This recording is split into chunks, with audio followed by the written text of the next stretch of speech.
Peace to the 12, man. Y'all see the title, The Blacks That Ruled Spain for 800 Years. Say it one more time, The Blacks That Ruled Spain for 800 Years. Of course, those that are in the know, you know I'm talking about the Moors, or as some call them, the Black Moors. We're going to be going into it. The reason they even made me do this video, well, two reasons.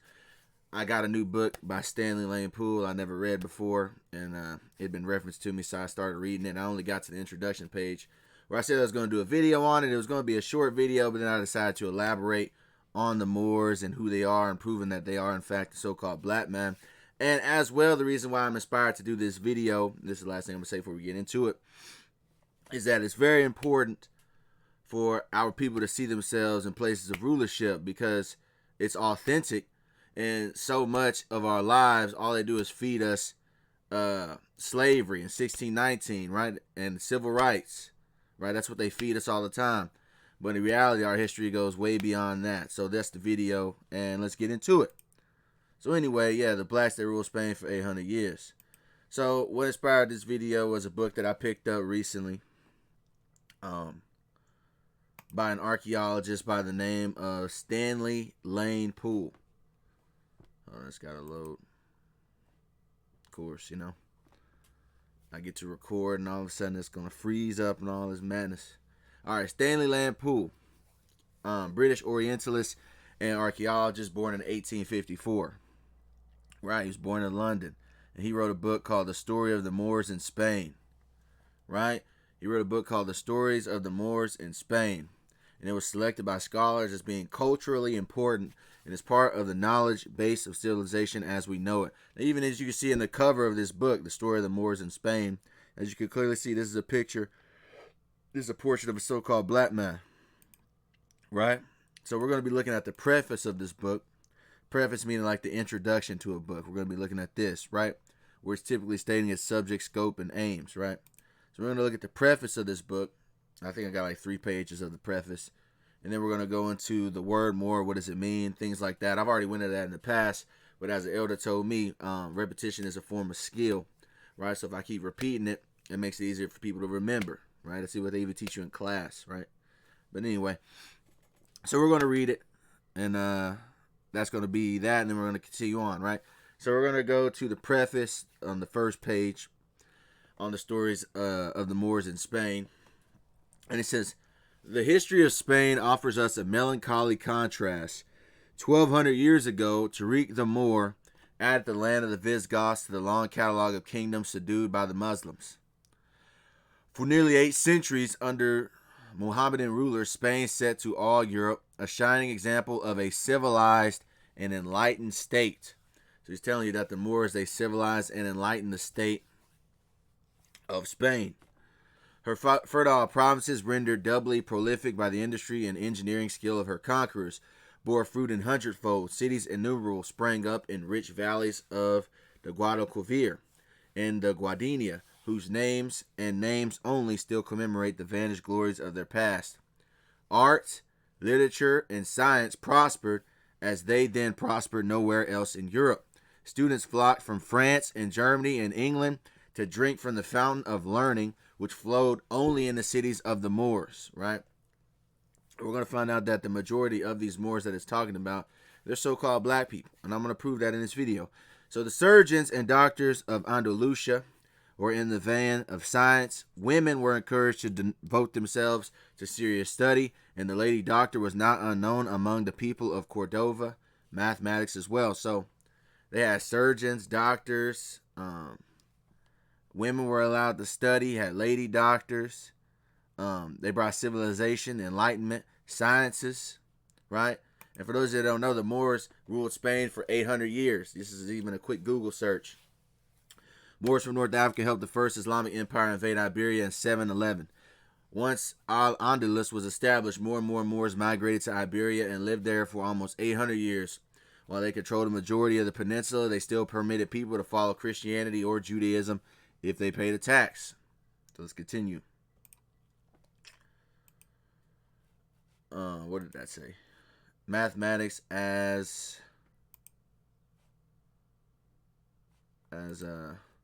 astronomy and botany, history, philosophy, and jurisprudence were to be mastered in Spain and Spain alone. So in Spain, they taught mathematics, astronomy, botany, history, philosophy, right?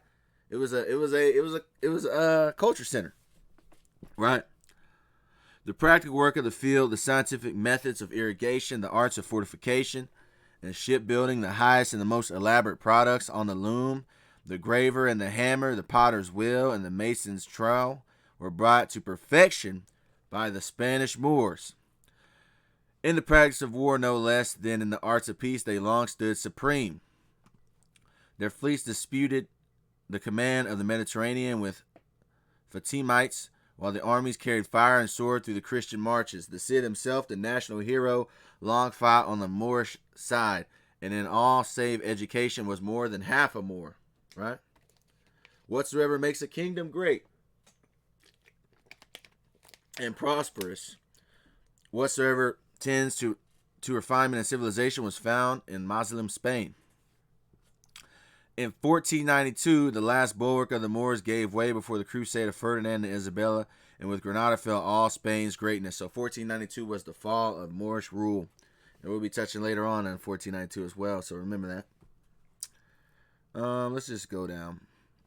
After that, then followed the abomination of desolation, the rule of the Inquisition, and the blackness of darkness in which Spain has been plunged ever since. So after the Moors fell, it all went downhill. In the land where science was once supreme, the Spanish doctors became noted for nothing but their ignorance and incapacity in the discoveries of Newton. Right? And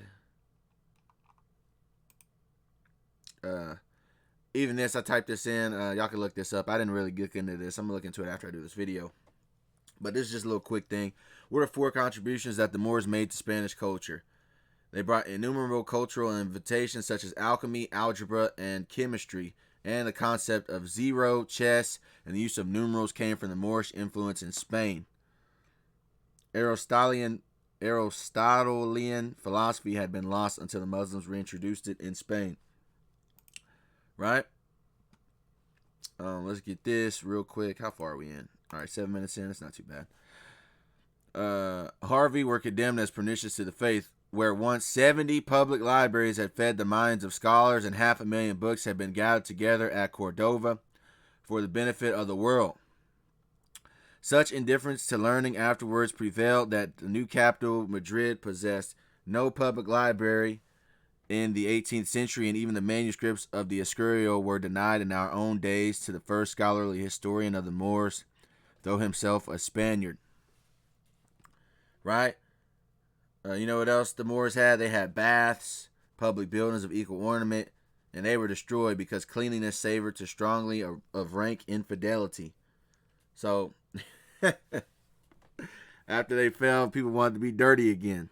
You know, they didn't want to wash themselves, apparently. The land deprived of the skillful irrigation of the Moors grew impoverished and neglected. The richest and most fertile valleys languished and were deserted. Most of the populous cities which have filled every district of Andalusia fell into ruinous decay, and beggars, friars, and bandits took place of scholars, merchants, and knights. So low fell Spain when she had driven away the Moors. Such is the melancholy contrast offered by her history. All right, so once the Moors were gone, everything went to Poop Creek, so to speak. But anyway, so I went on the Moors and their accomplishments, their achievements, and how far backward things went when they fell. Now, let me prove that the Moors that ruled Spain were primarily so-called black people. I can prove that in this video, right? Because first off, we got to go into the word Moor and what does it mean? Where does it come from? So, in modern day, when you look up the word Moor, it'll say Moor is an expanse of an open, fertile land, or let's say it's a boggy area. Or if you go to things like New World Encyclopedia, it'll say Moor means a Moroccan or a member of the Muslim population of Al-Andalus, now Spain and Portugal, right? But in actuality, like I told you before, the majority of the Moors that it's talking about in the area of Spain, they were actually so-called black people, and I'm going to prove that here, right? I say mostly because people could become Moors, but that's a whole nother video that I plan on doing later. But anyway, what does the word Moor really mean? Well, let's go first to Samuel Johnson's dictionary, right? Samuel Johnson was born in 1709, right? and he had a dictionary known as the Samuel Johnson Dictionary, which we're going to go into. Check this out. Moor, 1770 version. Moor. It's got the marsh there, but then check one. Moor. Moorish, Latin. A Negro. So a Moor is a Negro, a blackamoor. And anytime Shakespeare, if any of you have ever read Shakespeare's books and he talks about the Moors, he's talking about the Negro. He uses them interchangeably, right? So we go to David McRitchie, guy born in 1851. He was an anthropologist from the United Kingdom. And we're going to go to his book, Ancient and Modern Britons, Volume 1. We're going to go to page 46, and I'm going to go down to the highlighted portion. Any Latin dictionary, any old one at least, will tell you that Moorish is a Moor, a blackamoor, or a tawny Moor.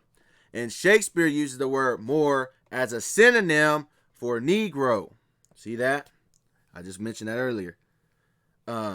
Moor is signifying thereby any black or brown skinned man. So any Latin dictionary, keyword old Latin dictionary, will tell you that a Moor is a Negro or a black person or a brown skinned person, period. Right? And I'm going to prove that because we're about to go into some Latin dictionaries. So we're going to go to John Entick, guy born in 1703.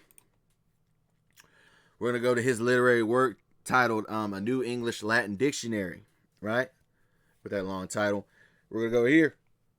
And it says Moor. It says a Moor Ethiops. See Moorish. A Moor Ethiops. Right? What does Ethiops mean? Ethiops means burnt face.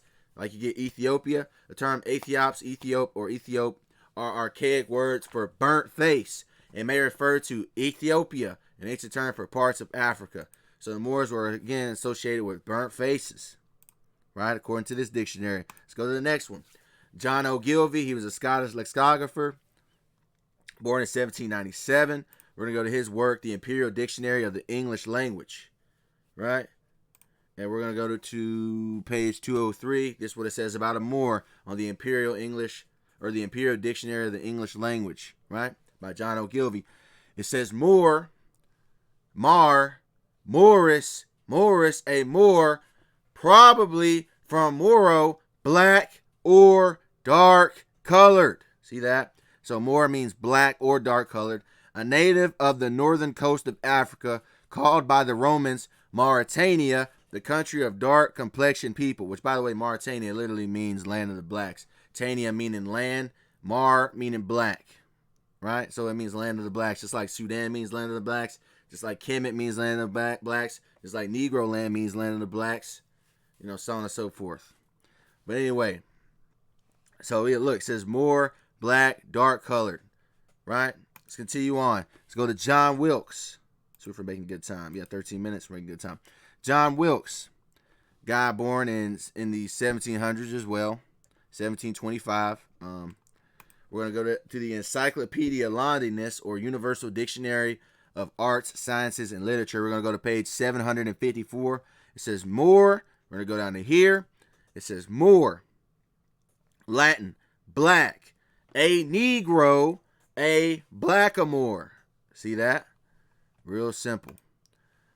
Same thing in Encyclopedia Londinus, or Universal Dictionary of Arts and Sciences and Literature.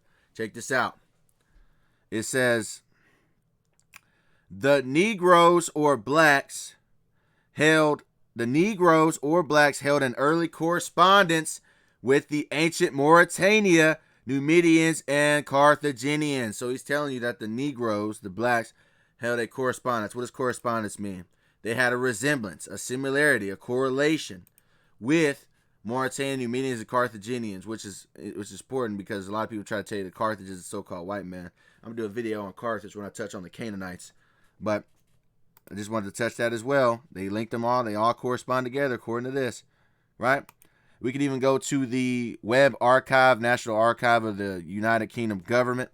Black Presence, Black History in Britain, 1500 to 1850.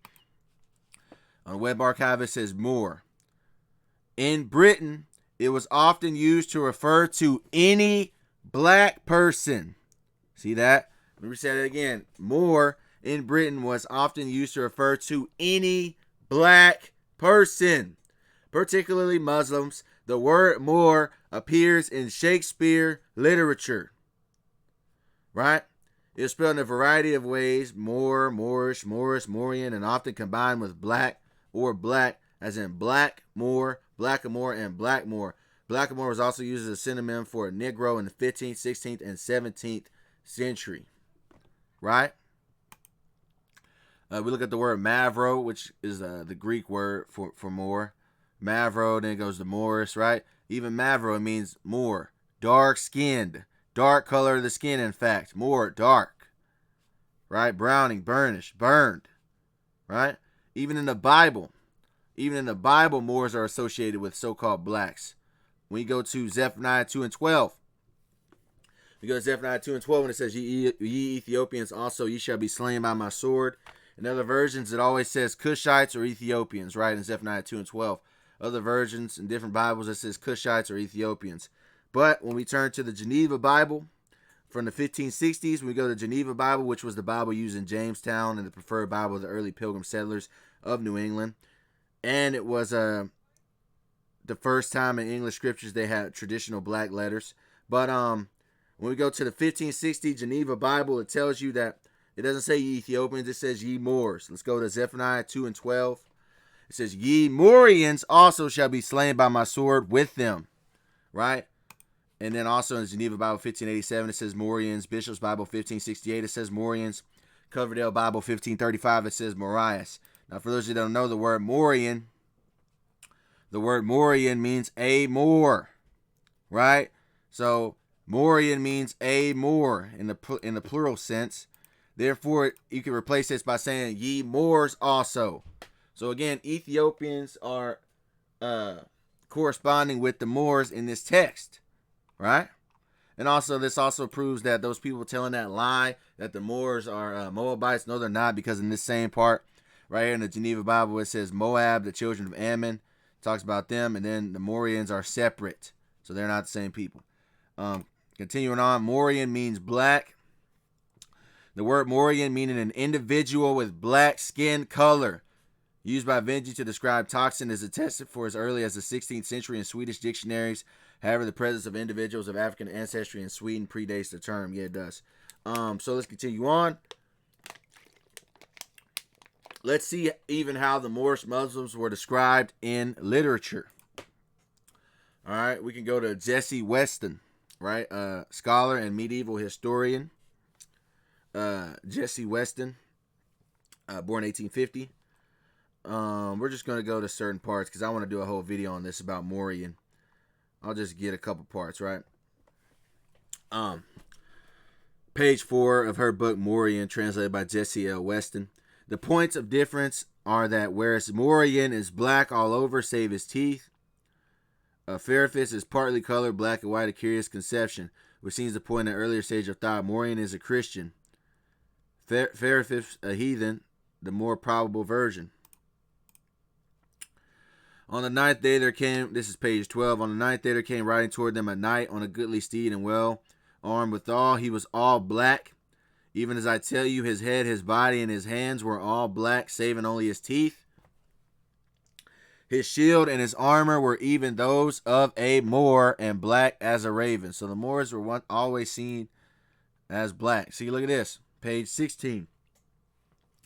It says, then was the black knight blithe, and drew near to Sir Lancelot, and bared his head, which was black as pitch. That was the fashion of his land. Moors are black as burnt brands. So they're telling you that Moors are black. It's synonymous. Now I'm going to leave that alone. I got more pages, but I'm going to do a video on the Black Knight Moorian. Probably my next video. But even in the Lancelot compilation, which is from 1320, produced in 1320, in the book of Lancelot, it tells you the Knight Moorian is as black as raven in page 73. Page 74, on the 9th day of their quest, Welwyn and Lancelot meet a black knight wearing black armor whose name is Moorian. All right, going on that. And this is what they say Sir Moorian from Lancelot compilation 1320 AD looked like, something like this. I also want to show a couple busts also, and I want to show a tapestry. This is a bust of after the Borghese Moor, probably the 18th century. As you can see, he's depicted as black. A black marble head. Then this is the look, you can see they got crowns on their heads, kings and queens. This is Moses defeating the Moors. Detail from Rudolf von M's World Chronicle, about 1410. German, tempera colors and gold leaf of parchment, the J. Paul Getty Museum, right? 66 volume. As you can see, you got the Moors fighting against the so-called white man, right? This is from 1400s. They have the crowns on their heads. Pretty simple. He calls them Moors, right? Now let's go to this historian by the name of Geronimo Blancas. He was an historian from Spain, born in 1530. And we're going to read what he had to say in his book, Comentarios de las Cosas de Aragon. We're going to go to page 110. As you can already see, the coat of arms, they have 4 black heads. Now we're going to translate this from Spanish to English. We're going to read what it says. Talks about, just here it says it's talking about the Moors, right? Kings of Aragon. We're going to go to the highlight portion. It says, the result of this victory, the most famous in Spain until those times, was the coat of arms. Right, this is the coat of arms right here. These 4 black heads. The coat of arms of our kingdom. Because in addition to the rich booty that the army collected, 4 Arab kings were found on the battlefield. Their black heads separated from the trunk and luxuriously adorned with many precious stones. See, they have black heads. It's also to be known that I've done this in another video, but Arab is more so an ethnicity than a race. Like you have white Arabs, you have black Arabs, you have brown Arabs. And then these Arabs in this instance is talking about the black ones. That's why he said there are 4 black heads from the Arab black kings. Their 4 heads were placed in the paintings in the center, the red cross of St. George on the silver field. So these are 4 heads of the downfall of the Moors. Right here, the 4 heads. Right? Let's continue on. Let's read Prosopis, a historian born in 565 A.D. He was a Greek scholar and historian. Let's see what he has to say in Prosopis Vandal Wars, Book 2. It says, and I have heard this man say that beyond this country which he ruled, there was no habitation of men, but desert land extending to a great distance, and that beyond that there are men not black-skinned like the Moors. So he calls the Moors black-skinned, but very white in body and fair hair, so much they for these things. Right? All right, let's go to Eabo Tozi, born in 1715. We're going to go to page 18, and he's going to once again talk about the beauty of the Moors' black faces in his book, The Present State of Europe, exhibiting a view of natural and civil history of the several countries and kingdoms by Eabo Tozi.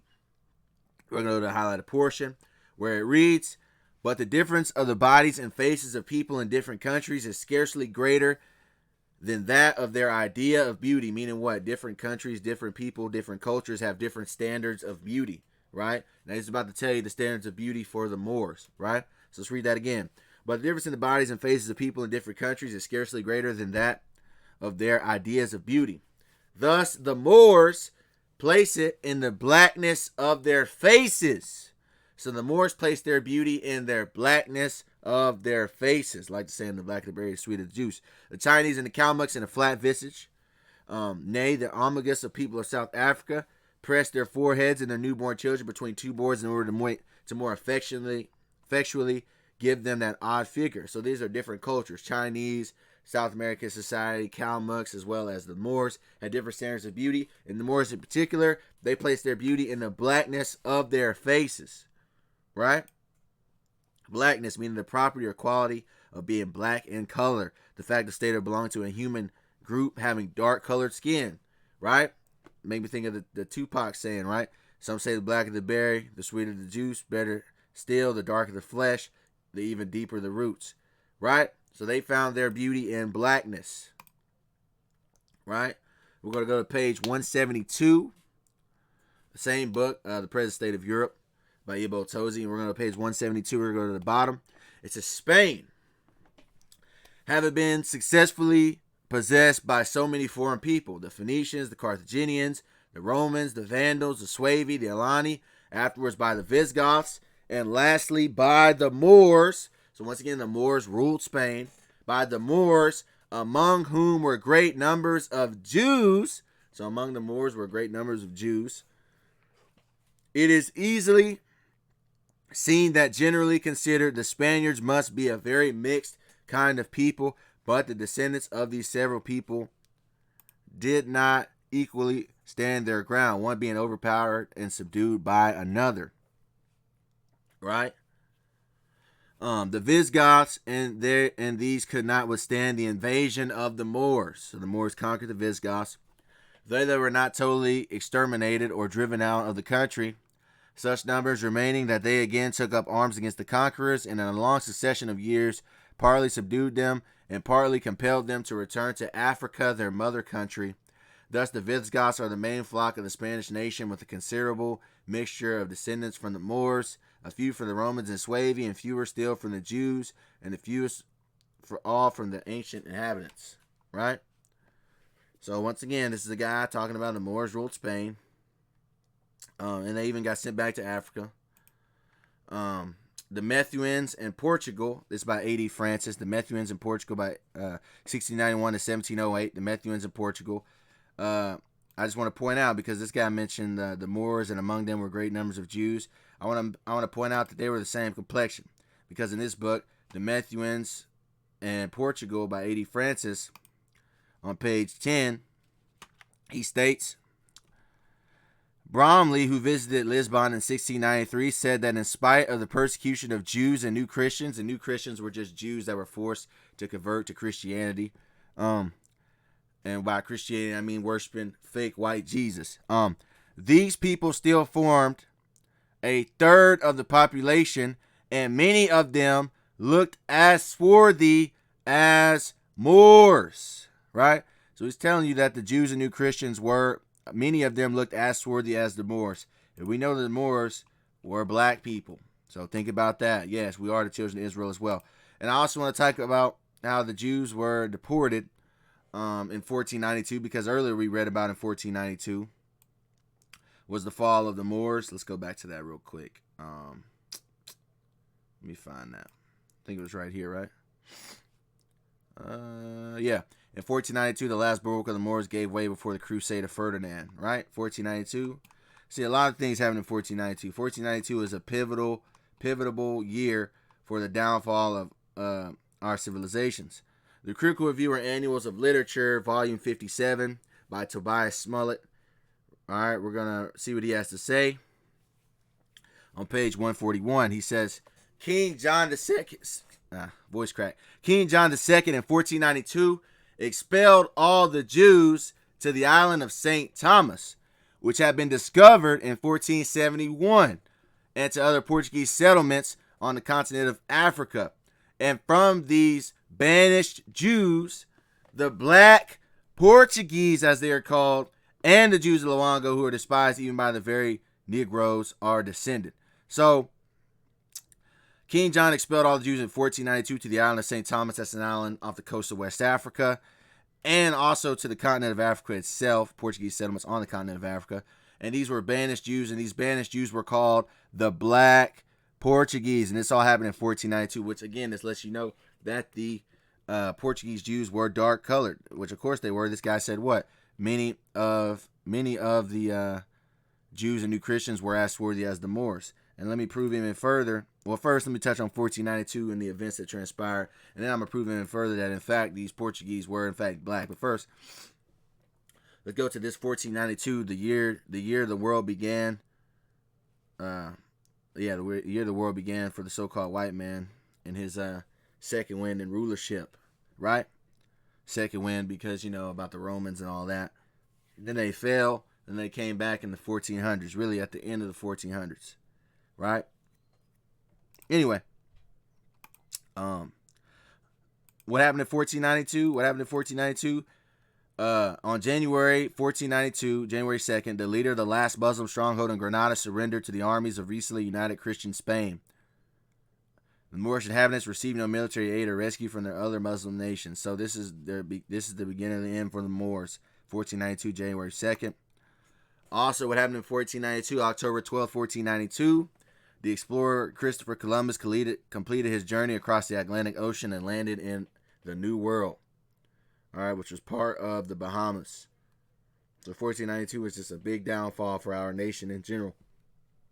Now going back to the Portuguese Jews, the black Portuguese, right? The banished Jews, the black Portuguese of 1492. Let's prove that they're black by one excerpt, and then I'll reference y'all to a video I can watch on me proving that even further. Let's go to Sources of History in the Pentateuch by Samuel Kokar Bartlett. Right? Page 118. He says, thus the black color is found not, and by the way, Pentateuch just means 5 books. Thus the black color is found not only in individuals as the black Jews of Portugal, so the black color is found in the black Jews of Portugal, but in tribes as the Bacharis or the Bashari on the Red Sea, whose hair and character are perfectly Semitic, right? So the black Jews of Portugal are compared in complexion to the Bashari tribe. Well, this is the Bashari tribe. As you can see, they are so-called black people, right? Now, for furthermore proof on this, I've done the videos, a couple videos on this, but the video I recommend you to watch is this video right here I did 2 weeks ago called The Black Jews in Early Europe. Go watch this video. I'll get you right on that so you can tell, so you can know for a fact that the Jews is talked about that were deported were in fact black. Now, let's go to historical poetry as well. We're going to go to some historical poetry. The historical poetry we're going to be looking at is a poem known as the Song of Roland, right? And the Song of Roland, which was a poem. It's also known as the Chanson of Roland. It was a poem written in the 11th century, so a long time ago. Poem written in the 11th century. The Song of Roland is an 11th century chanson based on the Frankish military leader Roland at the Battle of Roncevaux Pass in 778 AD. So it's documenting the battle that happened in late 700 AD during the reign of Carolingian King Charlemagne. It is the oldest surviving major work of French literature. Right? Now, the importance of this poem is again going to tell you that the Moors that ruled Spain, the Spanish army, were as black as Ethiopians. We're going to prove that in this right here, right? And this book was written by Turoldus. The name traditionally given to the author of the 11th century poem, The Song of Roland. Right? In the Battle of Roncevaux Pass was a battle that actually happened. And all this thing. 770 AD between King Charlemagne's French forces and the Muslim forces in Spain. Now, these Muslim forces in Spain are so-called black people. We'll prove that here. So we're going to go to page 68 on this poem, The Song of Roland. And it says, there was not in that army a greater knave than he, vile crimes that he committed, and filthy felony. And of God, the Son of Mary, he trusted not the grace. Check this out. And blacker than the melted pitch was that Paynim in the face. Now, Paynim is a meaning of a word for a non-Christian or especially a Muslim. So he was a Muslim, and he was blacker than melted pitch in the face, right? So that's clue number 1. This is melted pitch. Extremely black. Extremely black. That's melted pitch. Now let's continue. Page 81. He ruled in Cartagena, Alfern, and Garmali, and Ethiopia, accursed, and in Segnori was the Negro race. See that? The Negro race, great noses and mighty ears have they, and more than 50,000 were gathered for the fray. So more than 50,000 Negroes were gathered. And they came riding thither in mighty wrath and proud. The war cry of the Paynims they lifted up aloud. Right here it says, whereof each man of them then ink was blacker of his face. So they all had faces as black as ink. Right? Let's continue on. I got something in my eye. Whereof each man of them ink was blacker of his face, save for the teeth was every man among them even so. So the entire army was dark black, complected people. Right? Save for their teeth. Alright, ink, for those that know, ink also was originally black. Alright, the first inks was used from charcoal and soot. The fire as the main pigment. So let's continue on. So I'll roll on page 153. And dark was Thierry's countenance, and coal black was his hair. Right? Coal black was his hair, and it talks about his countenance. That makes me think of Lamentations 4 and 8. And Lamentations 4 and 8, where it says, their visage is blacker than a coal. They are not known in the streets. Their skin cleaveth to their bones. It is withered. It has become like a stick. Right? Because they're speaking about this for the Israelites. Their visage is blacker than a coal. It reminded me of that because he said his countenance was cold, was dark. Lamentations 4 and 8. Other versions. But now their faces are blacker than soot. Their face is blacker than soot. Right? And then let's get another scriptures going on to the complexion of Israelites. Songs of Solomon 1 and 5. I am black but comely, O ye daughters of Jerusalem, as the tents of Kedar, as the curtains of Solomon. I am dark but lovely. I am black and beautiful. Right? Daughters of Jerusalem. Right? And the tents of Kedar, this is the shade. So they said, I am black as the tents of Kedar. These are the tents of Kedar. So they were very dark skinned. We go to Lamentations 5 and 10 as well. It reads, our skin was black like an oven because of the terrible famine. Right? American Standard Version, our skin is black like an oven because of the burning heat of famine. The famine has blackened our skin as though baked in an oven. And this is a picture of a so-called black woman in the wintertime. She's light-skinned, and she gets darker in the summertime. All right, she was darkened by the sun. The famine has blackened our skin. For those that don't know, yes, black people also get tan. These are black people with tan lines. This is them when they're out in the sun. Right? Also, Job 30:30. My skin is black upon me, and my bones are burned with the heat. Right? Sounds just like what Herodotus said, the historian. Call him the father of history. In his book, The Histories, book 2, section 22 by Herodotus. The people dwelling there, the Egyptians, are black because of the heat. All right, so he said that just like how Job said, my skin is black upon me, and my bones are burned with the heat. Anyway, let's continue on. Let's go to Juvenal, a Roman poet, born in 55 AD. He's going to tell you that the Moroccans originally were black. How do we know that? Let's go to his satires. His 5th and 6th satire, Patron and Client. He says, water cooler than frost in Thrace is ordered just now was I, complaining you'll not be served from the same bottle of wine. Well, you'll drink different water too. Your cup will be handed you by some Gattolian footman or black, bony Moroccan hand. So it says the Moroccan hand was black. All right. Then we go to Samuel Parsons Scott, the American attorney. Let's see what he had to say. I think this will be the last part too. History of the Moorish Empire in Europe. He published this in 1904. He was born in 1845. This guy was an attorney, banker, and scholar, born in Hillsborough, Ohio. And History of the Moorish Empire in Europe. I think he did 3 volumes. We're going to be focusing on volume 1. We're going to go to page 163. He's once again talking about the Moors in this because it's talking about the Moorish Empire. He says, Islam, which even by the reluctant testimony of Christian missionaries, exalts the character of the Negro. So it says that Christian missionaries are reluctant to speak this, but it says exalts the character of the Negro and invests him with a sense of personal dignity and self-respect, which no other religion has been able to inspire, which that's not true, truly, because you can read about the book or the video I did called The Non-White Slave Masters on the fact that the Arabs had an African slave trade just like everybody else. You had the Japanese, they had African slaves, the Chinese as well. That's what this video focused on. But he is saying that, why is he saying this? That they were exalted? Because the Moors were exalted and the Moors were majority black. This is the character of the Negro. Had a sense of personal dignity and self-respect. Right? So, that's pretty much it. I guess I'll get this too. Just because I was going to save this for another video, but I'll just add this again when I do the other video. But this is from the author Roy Nash, born in 1926. It's called The Conquest of Brazil by Nash Roy. We're going to go to page 37. And it says, from the period of Moorish dominance in Portuguese history three things are worth stressing as bearing directly upon the 20th century Brazil. And the first has to do with just the subtle difference between the brown and the brunette.